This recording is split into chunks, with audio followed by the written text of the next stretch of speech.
अब आज के समारोह अध्यक्ष और हमारे प्रेरणा स्रोत बाबू से हरिमोहन जी बानर से निवेदन करूंगा कि आप भी अपने उद्बोधन से हम सबका मार्गदर्शन करें। बाबू से हरिमोहन जी बानर।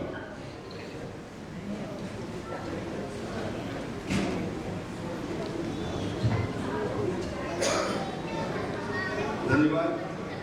आप सब लोग हर साल की तरह इस साल भी जो दिवाली प्रीति सम्मेलन की जगह प्रीति सम्मेलन हो गया है, पर मैं दिवाली प्रीति सम्मेलन के हिसाब से ड्रेस पहन के आ गया। तो बहुत अच्छा लग रहा है और बहुत ही उत्सव और इनफॉर्मल वातावरण में फॉर्मल फंक्शन हो रहा है। सबसे पहले बात इस तरह से करें कि जो स्कूल कॉलेज की बात हुई तो 1950 में राजस्थान, जो कि बहुत ही गरीब प्रदेश हुआ करता था, पूरा देश गरीब था, राजस्थान उसमें और ज़्यादा गरीब, और जयपुर जोधपुर छोड़ के डीडवाना में स्कूल ही नहीं कॉलेज की परिकल्पना करना अपने आप में दादाजी परदादी जी लोगों का जो सपना था वो समझ से बाहर है कि उस समय इस तरह की सोच रखना, इसका कितने साल तक क्या संबंध रहेगा, बहुत बड़ी बात। तो 1910-15 के बीच में जब डीडवाना में काम नहीं चल रहा था तो हिम्मत करके उन लोगों ने कलकत्ता, जो उस समय देश की राजधानी थी और अंग्रेज यहाँ थे, अपॉर्चुनिटीज थी पैसा कमाने की, तो यहाँ पे आए। और यहाँ पे सक्सेस होने के बाद गांव में कैसे मालूम पड़े कि मैं सक्सेस हुआ कि फेलियर हुआ, तो सबसे पहले सारा काम, सारा कुछ पब्लिक स्पेंडिंग गांव में की। तो स्कूल बनवाया, बस स्टैंड, अरे जो कुछ हो सकता था गांव के लिए, बिकॉज गांव ही उनका परिवार था। अब हम लोग धीरे धीरे गांव से हटते जा रहे हैं, छूटते जा रहे हैं, पर कुछ ऐसे संबंध हैं, कुछ ऐसे लोग हैं जो हमको गांव से जोड़े रहते हैं। उनमें है एक यूनुस खान। और जब यहाँ तक सवाल है गरीबी का, तो रोटी के अभाव से, कपड़े के अभाव से कोई गरीब नहीं है। गरीब वो है जिसका कोई टेक केयर करने वाला नहीं हो। तो जहाँ कोई ना कोई आपकी फिक्र करने वाला हो तो गरीबी नहीं है। तो यूनुस खान जी पूरे डीडवाना का फिक्र करते हैं। तो डीडवाना में कोई गरीब नहीं हो सकता है जब तक आप जैसे पॉलिटिशियन हैं। तो सब लोगों का फिक्र, गांव का फिक्र कि हमको सब कुछ करना है, गांव के लिए करना है, शहर के लिए करना है, शहर बनाना है, जिला बनाना है, यहाँ पे ये भी हो जाए, ये भी हो जाए। और एक और बात है कि सपने हमको देखने हैं, सब कुछ पूरा होने के लिए नहीं। उस सपने जो देखने लायक है उसको देखना भी एक बड़ी बात है। सारे सपने तो कभी किसी के पूरे हुए नहीं, अगर पूरे हो गए तो फिर सपने क्या। तो आपकी सोच भी बड़ी है और जैसे देखते हैं वो पूरे होते जा रहे हैं और नई सोच और नए सपने बनते जा रहे हैं। ये बात है। जहाँ तक सवाल है कि लड़कों के छेड़ने का, ये खाली डीडवाना के स्कूल कॉलेज की बात नहीं है, पूरे देश में ऐसा ही माहौल है। और ये माहौल इतने साल बाद भी नहीं बदला है, लेकिन धीरे धीरे चेंज आ रहा है। जैसे जैसे शिक्षा बढ़ती जा रही है, गर्ल्स की शिक्षा और बढ़ती जा रही है प्रोपोर्शनेटली। जब मैं IIT में था तो मेरे क्लास में हम लोग 80 स्टूडेंट थे और 2 गर्ल्स थी।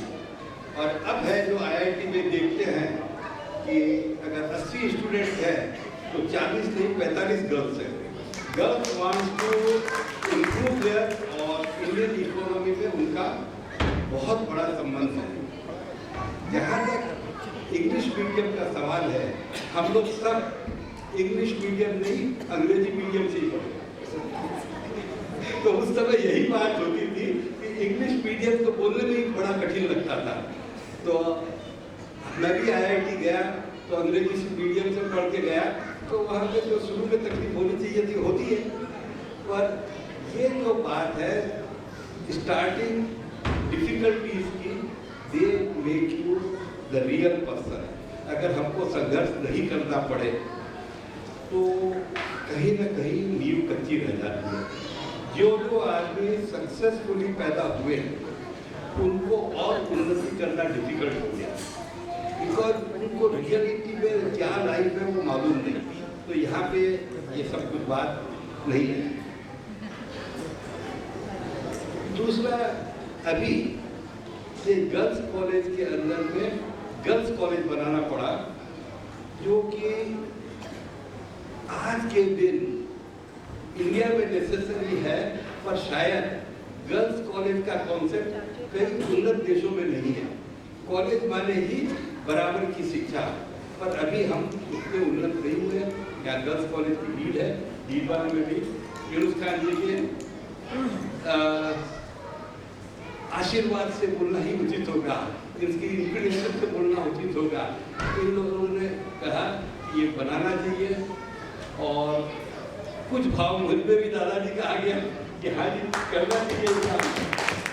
तो इनके साथ में थोड़ा बहुत सहयोग मैंने भी किया, और आगे भी ऐसा ही, कभी भी वो कॉलेज पूरा नहीं होगा, रोज उसमें नया काम चलता ही रहेगा।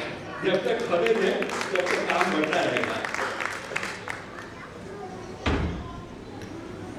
यहाँ पे मैं ज्यादा भाषण नहीं दूंगा, नहीं तो मुझको भी वो कागज अभी पकड़ा देंगे कि हो गया आपका समय।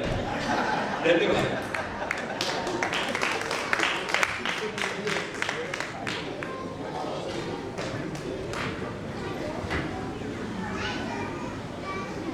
आपने तो थोड़े समय में भी गागर में सागर भर दिया बाबू। आपकी जो बातें हैं वो आया। ये जो अपना गर्ल्स कॉलेज है उसका आप फोटो देखेंगे जो मैंने चर्चा की, और आप देखेंगे कि बाबू ने सही कहा, और मैं निधि से भी सहमत हूँ। देखिए, ये लगता नहीं है कि आपको ये यहाँ कलकत्ता का सबसे बड़ा भवन कौन सा, आप देखिए ये कॉलेज है, ये आपको हम देंगे प्रोफेसर, यही कॉलेज है। मैं ये प्रसाद जी ने कहा कि अपने कॉलेज में लड़कियों की संख्या कम है, क्योंकि जब मैं 1980 में था तो 2 लड़कियां पढ़ती थी निधि, वो पढ़ाया जी थे हमारे पहले से ब्रांच कर से, पूरा कॉलेज के लड़के उनके पीछे थे, तो उन्होंने भी फिर ट्रांसफर ही करवा दिया था कि हाँ मैं बेटियों को नहीं पढ़ा सकता। और आज सौभाग्य की बात है, निधि जैसी बेटियों ने मार्गदर्शन किया। हमारा जो ब्राह्मण विद्यालय महाविद्यालय है उसमें 5040 स्टूडेंट आज की तारीख, उसमें 2700 तो बेटियां हैं, परिवर्तन देखा, 2700 तो बेटियां हैं और 2340 बच्चे लड़के हैं, मतलब पीछे कर दिया। और निधि जैसी मान लो IAS बन गई तो आप समझ ही सकते हैं कि भी कैसा हुआ है काम। तो ये सही कह रही थी अपने भाषण में। और आज भी गाँव के अंदर जो इस कॉलेज में जो बच्चियां पढ़ती हैं 114 गाँव की बच्चियां हैं, और वो जो है उनकी हैसियत नहीं है कि उनके माँ बाप उनकी फीस जमा करा दें। इसलिए ये बहुत पुण्य का काम है बाबू, आपने किया और इन्होंने मार्ग दिखाया। आप दोनों का धन्यवाद।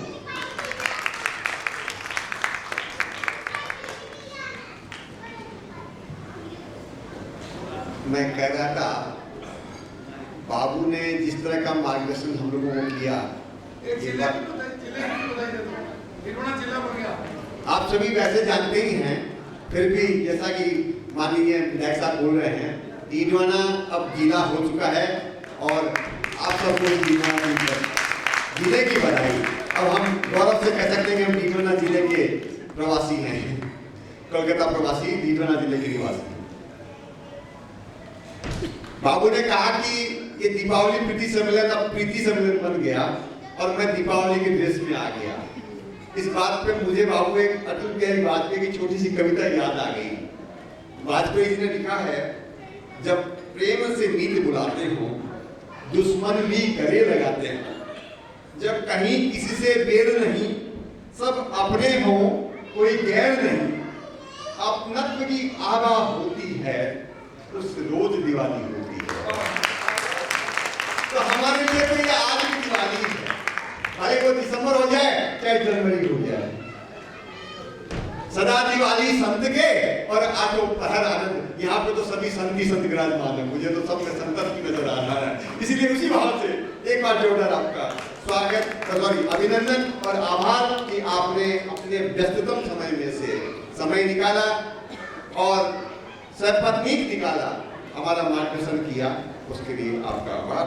और अब हम इस सभा का औपचारिक धन्यवाद ज्ञापित करने के लिए मैं भाई अरुण जी मलावत सभा के अध्यक्ष को आमंत्रित करता हूं कि आप औपचारिक धन्यवाद ज्ञापित करें और उसके पश्चात आपके लिए सुमधुर सुस्वादु व्यंजनों की व्यवस्था है। दीपावली का प्रीति से मनाइए। धन्यवाद। सम्मानीय मंच, उपस्थित गिरवाना प्रवासी बंधुओं बहनों, मैं सबसे पहले बाबू हरिमोहन जी बागड़ जो आज की अध्यक्षता कर रहे हैं, गिरवाना नायक सभा की तरफ से उन्हें धन्यवाद देना चाहूँगा कि उन्होंने हमारे निमंत्रण को स्वीकार किया और आज समय पर सहपत्नी किया। जैसे हम लोग अभी शुरू में प्रार्थना कर रहे थे गणपति को कि रिद्धि सिद्धि नारी को साके लाई जो, तो वो साथ में लेकर गए, इसके लिए विशेष। और यूनुस खान जी भी जब हमारे आग्रह पर यहाँ अभी 15 दिन पहले कगड़ा एक दिवस के किसी कार्यक्रम में आए थे, तो हमने इनसे आग्रह किया कि फिर आपको 10 दिन बाद आना पड़ेगा। और 2 महिला महाविद्यालय के अध्यक्ष मंत्री रहे ऐसे प्रतिनिधियों को शंकर जी प्रसाद और राजेंद्र सिंह जी को साथ में लेकर आए। हम विशेष आभारी है निधि चौधरी जी का, जिनको हमने आग्रह किया इस प्रकार की महिलाओं की श्रृंखला में इस बार आपका नाम चयन किया हम लोगों ने और आपको आना ही पड़ेगा। इन्होंने कहा कि जब आना ही है तो किंतु परंतु का कोई काम नहीं है, आप बता दो किस दिन आना, मैं उपस्थित हो जाऊंगी कलकत्ता में। आप सभी का धन्यवाद जो इतनी संख्या में यहाँ आए, बराबर हमारा मार्गदर्शन करते रहते हैं, उत्साहवर्धन करते थे। धन्यवाद, नमस्कार। भोजन की व्यवस्था है क्योंकि दीपावली प्रीति सम्मेलन की बात आई तो बिना भोजन की प्रीति कैसी। धन्यवाद, नमस्कार। एक मिनट 5 मिनट थोड़ा सा और ले लूंगा, 5 मिनट। जैसा कि मैंने आपको पूर्व में बताया, हमारे कार्यक्रम की एक परंपरा रही है। हमारा शुभारंभ नाथुगढ़ जी की गणेश वंदना से होता है और समापन दीनवना की महिमा से होता है। तो जब तक हम इस दीनवना की महिमा का गान नहीं करें तब तक हमारा कार्यक्रम अधूरा माना जाता है। मैं 5 मिनट समय आपसे और लेता हूं, आप भी मेरे साथ गुनगुनाइएगा। अरे मखमल बालू रेत रमे नित राम जटे,